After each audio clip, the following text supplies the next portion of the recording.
मेरे बच्चों, मैंने समय समय पर अपने भक्तों की रक्षा की है और उसी अनुसार मेरे भक्तों द्वारा वह कार्य किए गए हैं जो मैंने उन्हें करने के लिए कहे हैं। और आज भी मैं अपने भक्तों को जीवन के बारे में कुछ महत्वपूर्ण बात बताना चाहता हूँ।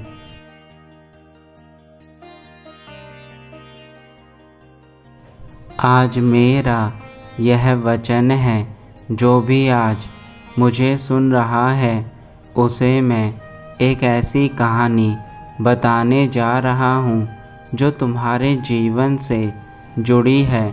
और इस कहानी को सुनकर तुम्हें अपनी गलतियों का एहसास होगा कि तुम कौन सी गलतियाँ इस समय कर रहे हो जिसके चलते तुम्हारे जीवन में इतने दुख हैं।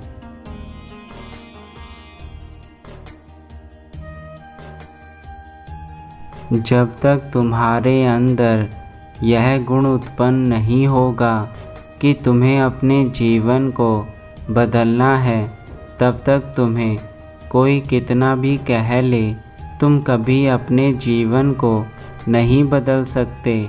मनुष्य समय समय पर अपने कार्यों में बदलाव करता है, परंतु कुछ कार्य वह ऐसे करने लगता है जिन कार्यों के कारण उसके जीवन में और भी अधिक परेशानियां पैदा होने लगती हैं और वह मनुष्य उन बातों से अनजान होता है। आज मैं तुम्हें जो कहानी बताने वाला हूँ वह भी एक ऐसे जीव के बारे में है जो अपने जीवन में गलतियाँ करने के बाद अंत में पछताता है।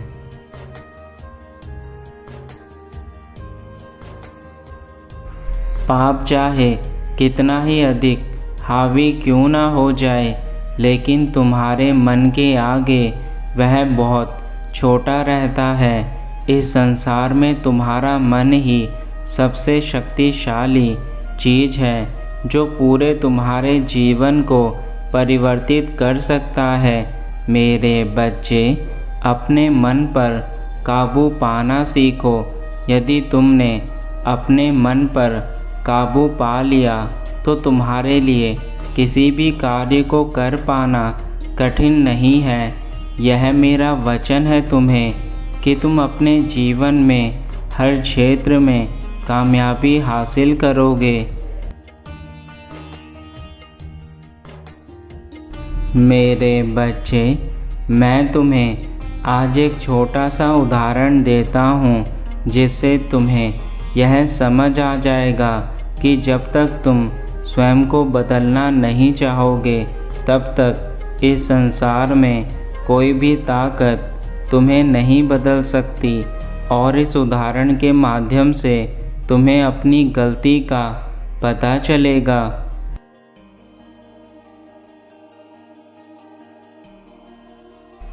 एक स्थान पर दो छोटी चिड़ियाँ रहती थी। उनमें से एक चिड़िया बहुत अधिक आलसी थी, परंतु दूसरी चिड़िया उसके विपरीत थी। वह अपना सारा कार्य समय पर पूरा करती थी और जब भी कोई परेशानी आती थी तो वह उस परेशानी का समाधान उसी समय ढूंढने लगती थी, जबकि दूसरी चिड़िया केवल आलस के कारण यहाँ वहाँ घूमती रहती थी। और यह सिलसिला काफ़ी समय तक चलता रहा।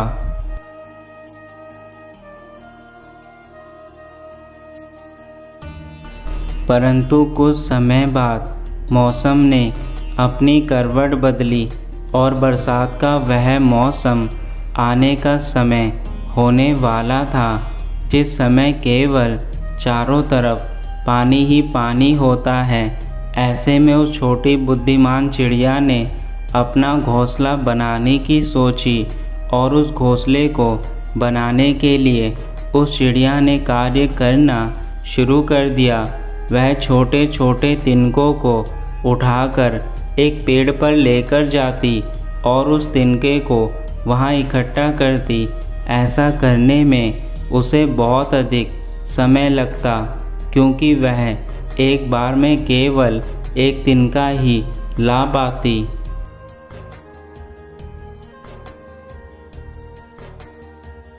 जब ऐसा करते हुए उस दूसरी आलसी चिड़िया ने उसे देखा तो वह उस पर हंसने लगी और यह कहने लगी कि तुम इतनी मेहनत क्यों कर रही हो? इस मेहनत में क्या रखा है? मेरे साथ आकर तुम भी मस्ती करो, यह सब कार्य छोड़ दो। तब उस छोटी चिड़िया ने उसे कहा कि कुछ समय बाद बरसात का मौसम आने वाला है और यदि तुम अपने लिए कोई घोंसला तैयार नहीं करोगे तो तुम्हारा उस बरसात में बच पाना बहुत मुश्किल हो जाएगा। इसलिए तुम्हें भी अपने लिए एक घर का इंतज़ाम करना चाहिए।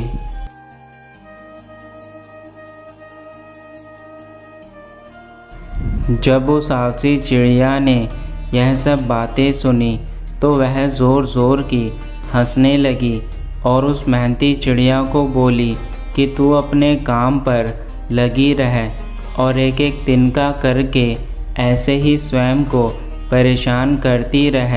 इतना बोलकर आलसी चिड़िया वहाँ से उड़कर मौज मस्ती करने निकल गई, किंतु वह छोटी चिड़िया बड़ी मेहनत से एक एक तिनके को उठा उठा कर अपने घर को तैयार करने में लगी रही।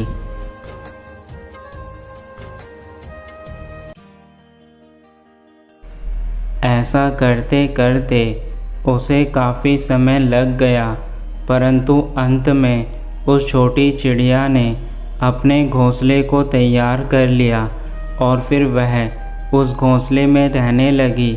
कुछ समय बाद बारिश का वह मौसम आ गया और चारों तरफ केवल पानी ही पानी बहने लगा। जब उस आलसी चिड़िया ने यह सब कुछ अपनी आँखों से देखा तो वह अपना सर छुपाने के लिए यहाँ से वहाँ जगह ढूंढने लगी, किंतु चारों तरफ केवल पानी ही पानी था और जिन चिड़ियाओं ने अपने लिए पहले से घर बनाया था वह सब अपने घर में आराम से रह रही थी।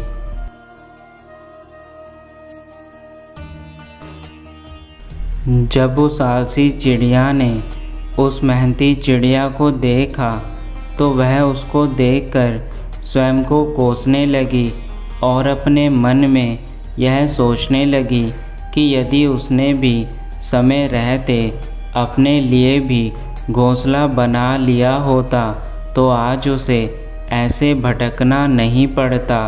इसलिए मेरे बच्चों, ठीक उसी प्रकार यदि तुम भी अपने जीवन में सही समय पर कोई कार्य नहीं करोगे और उसे हमेशा कल के लिए टालते जाओगे तो वह दिन दूर नहीं जब तुम्हारे जीवन में भी परेशानियां आएंगी और तुम्हारे पास उन परेशानियों से लड़ने का कोई समाधान नहीं होगा।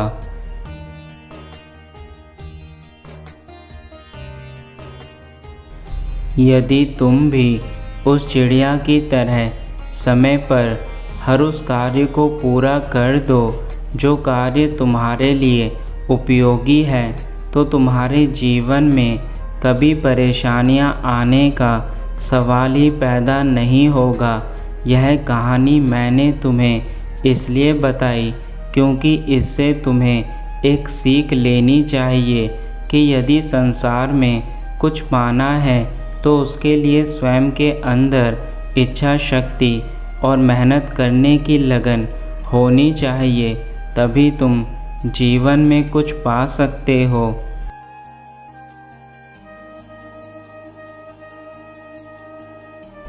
मेहनत तुम्हें आगे बढ़ने में सहायता प्रदान करती है और तुम्हारी इच्छा शक्ति तुम्हें कमज़ोर नहीं पड़ने देती।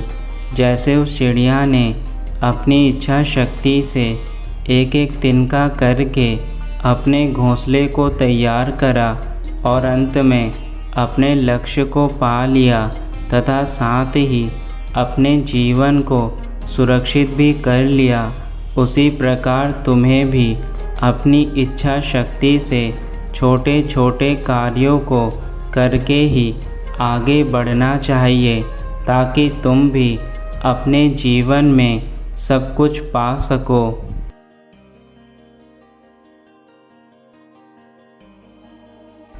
यदि तुम चाहते हो कि तुम्हारे जीवन में धन आए, तो उस धन को पाने के लिए तुम्हें उसी प्रकार के कार्य करने होंगे। जिस प्रकार का तुम कार्य करोगे, उसी प्रकार का धन तुम्हें मिलेगा। तुम्हारी मेहनत के अनुसार ही तुम्हें सदा सफलता प्राप्त होती है।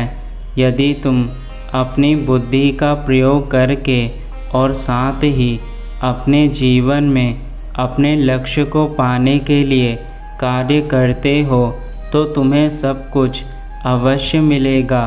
यह मेरा विश्वास है।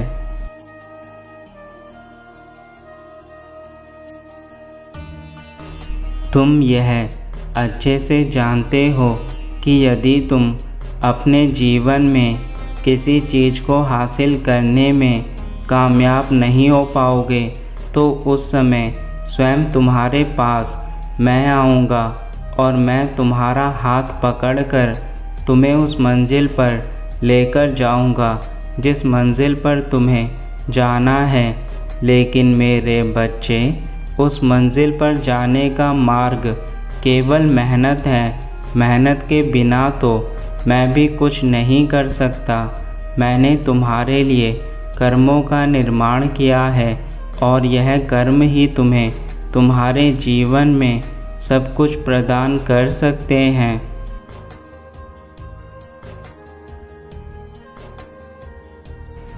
मेरे बच्चे, तुम यह मत भूलो कि तुम्हारा यह जीवन केवल तुम तक सीमित नहीं है।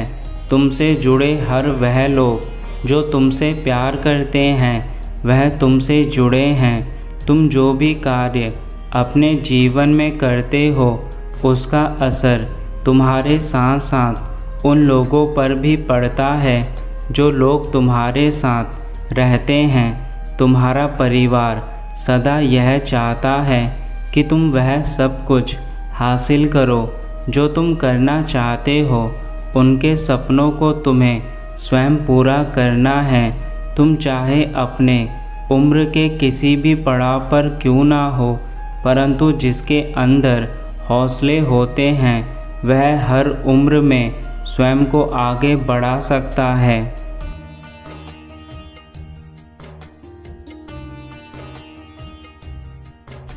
मैंने सदा ही अपने भक्तों का अच्छा चाहा है और आगे भी मैं अपने भक्तों का अच्छा चाहूँगा।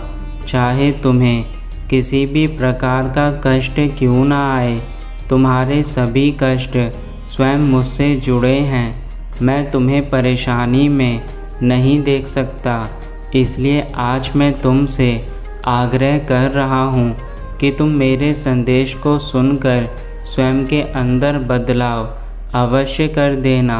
मेरे बच्चे, एक पिता अपने बच्चों का मार्गदर्शन करते हैं और तुम्हारा मार्गदर्शन भी मैं आज इस संदेश के माध्यम से कर रहा हूँ। मैं जानता हूँ कि तुम मुझे इस समय सुन रहे हो, इसलिए मुझे विश्वास है कि तुम मेरी बातों को मानोगे।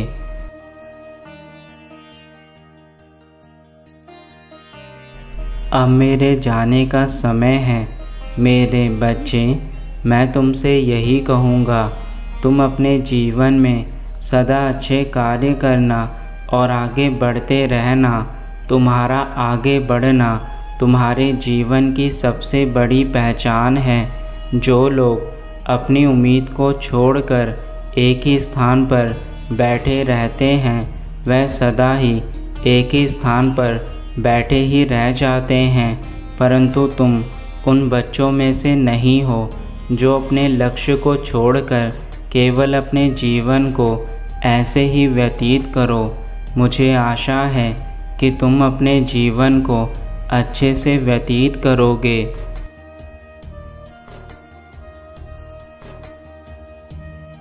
तुम्हारा कल्याण हो मेरे बच्चे, सदा खुश रहना।